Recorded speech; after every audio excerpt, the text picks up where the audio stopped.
আবারও এক ওভারে ৬ বলে ৬ ছক্কা হাঁকানোর ইতিহাস। হ্যাঁ, আবারও সেই যুবরাজ সিংয়ের রেকর্ড ছুঁয়ে দেখলেন আরও একজন ক্রিকেটার। টি-টোয়েন্টিতে হরহামেশাই ৪ ছক্কার ফুলঝুরি এখন দেখা মেলে, তবে ৬ বলে ৬ ছক্কা হাঁকানোর নজির খুব একটা নেই। এবার সেই বিরল ঘটনাই ঘটালেন নেপালের ব্যাটার দীপেন্দ্র সিং আইরে। ৬ বলে ৬ ছক্কা হাঁকিয়ে ভারতের যুবরাজ সিং ও ওয়েস্ট ইন্ডিজের কায়রন পোলার্ডের পাশে নাম বসালেন তিনি। শনিবার ১৩ এপ্রিল ওমানের আল আমিরাত স্টেডিয়ামে এএফসি প্রিমিয়ার কাপের কাতারের মুখোমুখি হয় নেপাল।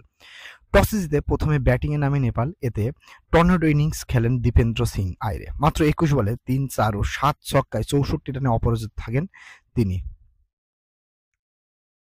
পেসার কামরান খানের ৬ ছক্কা হাঁকান আইরে। ফলে এ নিয়ে তৃতীয়বার আন্তর্জাতিক টি-টোয়েন্টিতে ৬ বলে ৬ ছক্কা হাঁকানোর যে রেকর্ড হয়। টি-টোয়েন্টিতে ৬ বলে ৬ ছক্কা হাঁকানোর বিরল ঘটনায় দেখল ক্রিকেট বিশ্ব। শেষ পর্যন্ত নির্ধারিত ২০ ওভারে ৭ উইকেটে ২১০ রানে পুঁজি পায় দলটি। এর আগে ২০০৭ সালে টি-টোয়েন্টিতে বিশ্বকাপে ইংল্যান্ডের স্টুয়ার্ট ব্রডকে ৬ বলে ৬ ছক্কা হাঁকান ভারতের যুবরাজ সিং। এরপর ২০২১ সালে আকিলা ধনঞ্জয়ের ৬ বলে ৬ ছক্কা হাঁকান ক্যারিবিয়ান হার্ড-হিটার ব্যাটসম্যান এবং তারকা কায়রন পোলার্ড। নেপালের হয়ে ৭টি আন্তর্জাতিক টি-টোয়েন্টি খেলেছেন ২৪ বছর বয়সী এই ব্যাটার। এর আগেও টানা ৬ ছক্কাটি হাঁকিয়েছিলেন তিনি, তবে সেটি দুটি আলাদা ওভার থেকে এসেছিল।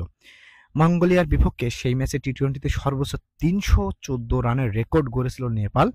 ৯ বলে হাফ সেঞ্চুরি তুলে টি-টোয়েন্টিতে দ্রুততম ফিরতি রেকর্ডও গড়েন ইনি। এতে যুবরাজ সিং, ক্রিস গেইল ও হজরতুল্লাহ জাজাইকে পেছনে ফেলে এক ওভারে সর্বোচ্চ রান এবং খুব কম বলে টি-টোয়েন্টিতে অর্ধশতক গড়ার যে রেকর্ড গড়েছিলেন আইরে। আমরা যদি দেখি বর্তমান টি-টোয়েন্টিতে হরহামেশাই ৬ ছক্কা যে ফুলঝুরি ঘটছে, এতে সামনের দিনে যেকোনো সময় রানের বন্যা বয়ে যেতে পারে। ৩১৪ রান এখনো পর্যন্ত ২০ ওভার ক্রিকেটে সবথেকে বেশি।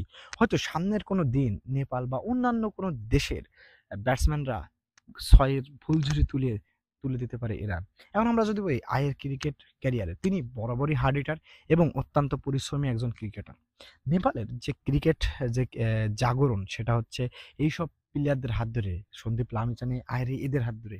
দেখুন লামিছানের কেসটার পরে অনেকটা ভেবেছিল নেপাল হয়তো বড় একটা ব্যাক থ্রু পেয়ে গেল বা তারা পিছিয়ে পড়লো ক্রিকেটে, কিন্তু না, তাদের ব্যাটসম্যানরা যেভাবে ঘরোয়া ক্রিকেট এবং আন্তর্জাতিক অঙ্গনে বিশেষ করে অ্যাসোসিয়েট যে ক্রিকেট দলগুলো আছে তাদের বিপক্ষে রান করছে, তো সামনের দিনে বলা যেতে পারে ক্রিকেটে অন্যতম পাওয়ার হাউস হতে চলেছে এই নেপাল।